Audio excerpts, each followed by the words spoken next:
বড় সড় দুর্ঘটনার হাত থেকে বাঁচলেন নওশাদ সিদ্দিকী। জেল থেকে বেরোনোর সময় যে চিত্র অর্থাৎ যে ঘটনা ঘটতে যাচ্ছিল, একটা ভয়ঙ্কর পরিস্থিতি তৈরি হতো আবার এই রাজ্যে। কি হয়েছিল সেই দিন? 2 মার্চ বৃহস্পতিবার নওশাদ সিদ্দিকী জামিন পেয়েছেন। তার জামিনের কাগজপত্র সেভাবে জমা না পড়ায়, প্রসিডিওর ঠিকমতো ভাবে কমপ্লিট করে তার আইনজীবীরা জমা না দিতে পারায় শুক্রবার তার সন্ধ্যাবেলায় প্রেসিডেন্সি জেল থেকে বেরোনোর কথা ছিল, কিন্তু বেরোতে পারেনি। আমরা দেখেছি যে শুক্রবার সকাল থেকে হাজার হাজার মানুষ, রাজ্যের বিভিন্ন প্রান্তের মানুষ এসে উপস্থিত হয়েছিলেন প্রেসিডেন্সি জেলের সামনে। সেখানে একাধিক পুলিশ কর্মী ছিলেন, তাদেরকে সরিয়ে দেওয়া হয়েছে বারবার। অপরদিকে বিভিন্ন সংবাদপত্রের লোকজন তারাও ছিলেন, সাংবাদিকরা সেখানেও ছিলেন, তাদেরকেও সাইড করে রাখা হয়েছে। কোন ক্রমে শুক্রবার বেরোতে পারেনি নওশাদ সিদ্দিকী। বাধ্য হয়ে তার কর্মীরা 7টা, 7:30, 8টা পর্যন্ত যে যার বাড়িতে ফিরে যান। অনেক দূর থেকে, রাজ্যের বিভিন্ন প্রান্তে থেকে আসা অনেক কর্মী সমর্থক তারা ফিরেতে যাননি, বরং কলকাতার বিভিন্ন জায়গায় ছিলেন। ঠিক তদ্রূপ ভাবে আমরা দেখেছি যে শনিবার সকাল থেকেই আবার শহরমুখী হয়ে একাধিক জায়গা থেকে আইএসএফ এর বিধায়ক নওশাদ সিদ্দিকী তিনি জেল থেকে বেরোবেন এই খবর ছড়িয়ে পড়াতে হাজার হাজার মানুষ আবার শহরমুখী হয়েছে। প্রেসিডেন্সি জেলের সামনে কি ঘটনা ঘটেছিল সেদিন? ভয়ঙ্কর চিত্র উঠে এসেছে। নওশাদ সিদ্দিকী যখন প্রেসিডেন্সি জেলের সামনে বেরোনোর সময় যে চিত্র দেখা গেল, তার আগে পুলিশ কিন্তু সবাইকে সরিয়ে দিয়েছেন, সেখানে কাউকে দাঁড়াতে দিচ্ছিল না। এক সাইডে মিডিয়াদের দাঁড় করা হয়েছে প্রেসিডেন্সি জেলের ডান দিকে, ওদিকে বাম দিকে হাজার হাজার কর্মী সমর্থক তারাও ফুল নিয়ে উপস্থিত হয়েছেন। সেই লাইভ কিন্তু আমরা তুলে ধরেছি। যখন নওশাদ সিদ্দিকী মুখ বাড়িয়ে যেই বেরিয়েছেন, দেখা গেল একদিকে সাংবাদিকরা তারা ক্যামেরা নিয়ে দৌড়ে ছুটে গেছেন তার দিকে, একেবারে ঝাঁপিয়ে পড়ার মতো।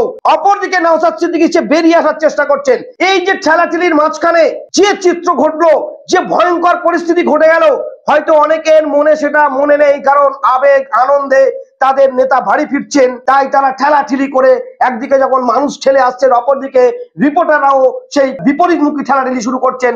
নওশাদ সিদ্দিকী না একটা ক্যামেরাকে বাইরে দিতে পেরেছেন, না কোনো কথা বলতে পেরেছেন।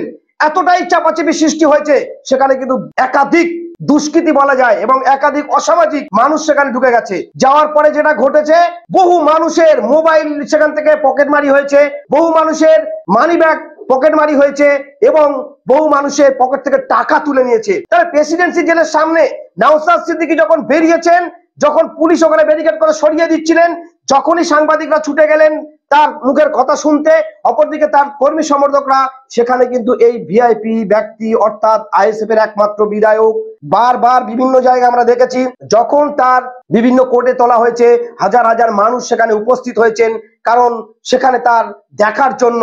তাহলে অবশ্যই পুলিশের উচিত ছিল তাকে ব্যারিকেড করে গাড়িতে তুলে দেয়া।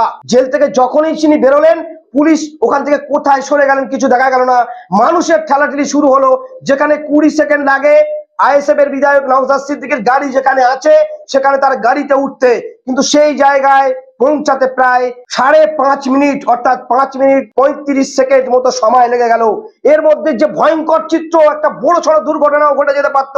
আমরা সে বিষয়ে বেশি কিছু বলছি না, কিন্তু এটা অনুভব করা দরকার। যেখানে দাঁড়িয়ে গুলুগুলি এবং বহু মানুষ পড়ে গেছেন, বহু সাংবাদিকরা পড়ে গেছেন, সত্যি অবাক বিষয়। পুলিশ সেখান থেকে যখন সরে গেল, ঠাসাঠাসি শুরু হয়ে গেল। আইএসএফ এর বিধায়ক যেখানে 20 থেকে 25 সেকেন্ড লাগে যার গাড়িতে উঠতে, সেখানে লেগে গেল প্রায় 5.5 মিনিট। কেন? এই কি গাফিলতি, কোথায় ছিল? একটা ভয়ঙ্কর দুর্ঘটনার হাত থেকে বেঁচে গেছেন বলে বলা যাবে আইএসএফ এর বিধায়ক নওশাদ সিদ্দিকী। যেখানে পকেটমারি হচ্ছে টাকা, যেখানে পকেটমারি হচ্ছে মোবাইল, সেখানে তার নিশ্চয়তা কোন রকম সিকিউরিটি ভালো ছিল না। উচিত ছিল যে একের পর এক এই বিধায়কের দেখতে হাজার হাজার মানুষ জড়ো হচ্ছেন, থানার সামনে আসছেন ফুল নিয়ে, তাহলে পুলিশের যখন সেখানে সাংবাদিকদের সরিয়ে দিচ্ছিলেন আমরা দেখেছি, মানুষের তখন সরিয়ে দিচ্ছেন, যখন বিধায়ক বেরিয়ে গেল তখন কিন্তু পুলিশ সেখান থেকে সরে গেল।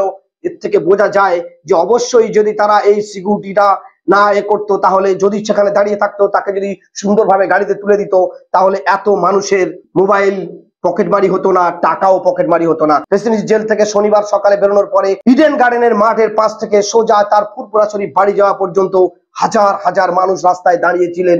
একটা বড় সড় দুর্ঘটনার হাত থেকে কিন্তু আইএসএফ এর বিধায়ক বেঁচে গেছেন বলাও যেতে পারে।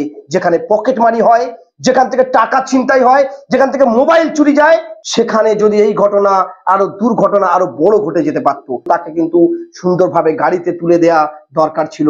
এ বিষয়ে আমরা কথা বলেছিলাম নওশাদ সিদ্দিকীর সঙ্গে, তিনি হয়তো অনুভব করেছেন। কি বললেন নওশাদ সিদ্দিকী সেটাও শুনুন আপনারা। ব্যাপারটা হচ্ছে, কলকাতা পুলিশ একটা সময় ছিল বিশ্বের, কলকাতা পুলিশের গোয়েন্দা দপ্তর বিভাগ বিশ্বের অন্যতম সেরা ছিল। দুঃখের বিষয়, তাদের ঊর্ধ্বতন কর্তৃপক্ষরা শাসক দলের অঙ্গুলহীনে নিতে এমনভাবে আজকে বিচরণ করছে, তাদের যে লেভেলটা ছিল আজকে লেভেল একটা ডাউন হয়েছে। পুলিশের দরকার সব সময় সজাগ থাকা, কিন্তু দুঃখের বিষয় পুলিশ তার প্রধান কাজটাকে কিছু উপরে নেতৃত্ব শাসক দলের সাথে মিশে গিয়ে এমনভাবে করছে যে প্রধান যেটা কাজ সেটাকে তারা ছেড়ে দিয়ে বিরোধী কোথায় আছে, কাকে ধরে অ্যারেস্ট করতে হবে, কাকে গাড়িতে তোলার সময় পেছন দিক থেকে লাথি মারতে হবে, পিঠে মারতে হবে, মাথায় মারতে হবে, কার বাড়িতে রাত 3টের সময় গিয়ে নটোরিয়াস ক্রিমিনালের মতো তার সাথে আচরণ করতে হবে, এই কাজে ব্যস্ত হয়ে গেছে। আমি পুলিশদের কাছে অনুরোধ করব, কলকাতা পুলিশের যে সুনাম ক্ষুণ্ণ হচ্ছে সেটা ফিরিয়ে নিয়ে আসার দায়িত্ব কিন্তু কলকাতা পুলিশের। সময়ময় কলকাতা পুলিশের প্রতি মানুষের যে ভরসা আস্থা ছিল সেটা ফিরিয়ে নিয়ে আসার দায়িত্ব। তবে যেটা হয়েছে, আপনি বলছেন যে আমি জানি না, আমি আজকে প্রথম শুনলাম। আমি প্রত্যেককে বলবো ক্যামেরার মাধ্যমে যাদের ওখানে মোবাইল খোয়া গেছে এবং টাকা পকেটমারি হয়েছে, সম্ভবত ওটা আলিপুরের এর মধ্যে যে জুডিসডিকশনে পড়ছে, যে থানা আছে, সেখানে কমপ্লেন করুন। যদি না উদ্ধার হয়, আমি ওটাকে নিয়ে আগামী দিনে আইনি প্রক্রিয়াতে যাব।